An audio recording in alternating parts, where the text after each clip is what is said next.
Saya dari kelas 4B Manajemen UIN Siska Riau, Prodi Pendidikan Ekonomi Angkatan 18. Baiklah, di sini saya akan menjelaskan mengenai dampak COVID-19 terhadap perekonomian Indonesia berpotensi resesi.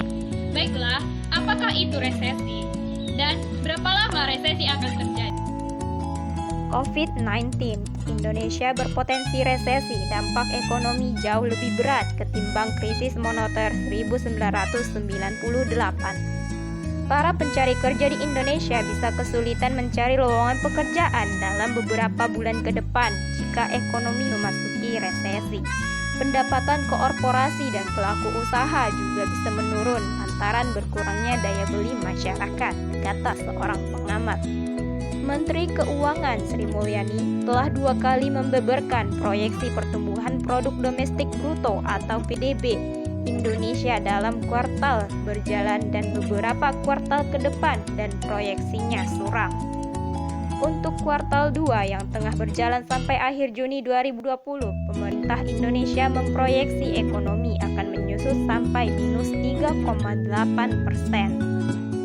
Sementara pertumbuhan PDB di kuartal 3 yang dimulai periode Juli diprediksikan akan tumbuh di kisaran 1,4% atau melemah sampai minus 1,6%. Untuk kuartal 4, pemerintah Indonesia berharap ekonomi mulai mencatatkan pertumbuhan 3,4% atau paling sedikit 1%. Jika pertumbuhan ekonomi minus dalam waktu 2 triwulan berturut-turut, maka bisa dikatakan Indonesia mengalami resesi.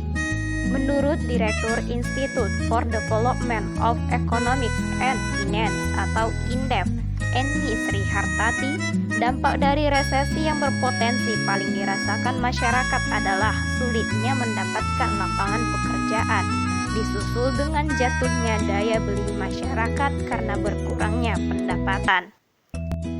Selanjutnya, Direktur Indef mengatakan bahwa ekonomi sebuah negara bisa dikatakan mengalami resesi jika terjadi penurunan ekonomi secara eksesif. Lalu, apa upaya yang dilakukan pemerintah? Juru bicara Kementerian Keuangan Rahayu Puspasari mengatakan bahwa pemerintah telah mencoba upaya terbaiknya agar penyaluran stimulus dan anggaran yang tercakup dalam program pemulihan ekonomi nasional sebesar 695,20 triliun rupiah. Berdasarkan pengalaman kita, menghadapi krisis 97-98 saja tidak cukup 5 tahun untuk benar-benar pulih. Dampak pandemi jauh lebih berat, sebab pada waktu krisis tersebut hanya terdampak pada beberapa sektor saja.